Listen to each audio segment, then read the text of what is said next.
என்ன கேக்குறேன், நீ உன்னை சின்னதா பார்த்து சின்னதா வச்சிட்டு இருக்கும் போது இந்த பிரபஞ்சம் என்ன பண்ணுது, முட்டாள் நீ இதை விட பெரிய ஆள் ஆகணும்னு சொல்லிட்டு உனக்கு பெரிய காலத்தை கொடுத்து இன்னும் பெரிய ஆள் ஆகிறதுக்கான ஆம்பியன்ஸ் கிரியேட் பண்ணிட்டு இருக்கு. அங்க நீ கையில கிடைக்கிற சம்பளமோ பணமோ பேசிக் நீட்ஸ் தான் உன் கண்ணுக்கு காட்டுது. ஆனா அதுக்கு பின்னாடி ஒன்னு மறைச்சு வச்சிருக்கு, பவர். இன்னைக்கு சாதாரணமா இருக்கிற ஒவ்வொரு ஆளும் நாளைக்கு ஒரு பெரிய பவர்ஃபுல்லான மனுஷனா மாறலாம். காலம் ஒன்னு அங்க கொண்டு போகணும். அதுக்கான பக்குவ நிலை எப்படி அடையும்? யோசிச்சு பாரு.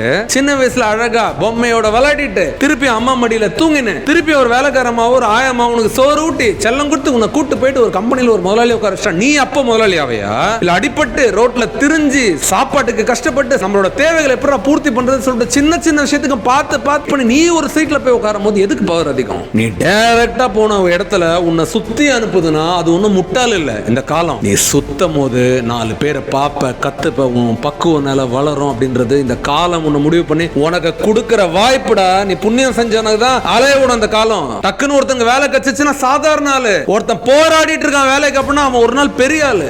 அவன் இடத்துக்கு அவன் போறதுக்கு அவனுக்கு கிடைக்கிற ஒவ்வொன்றுமே அவனுக்கான ஆப்பர்ச்சுனிட்டி.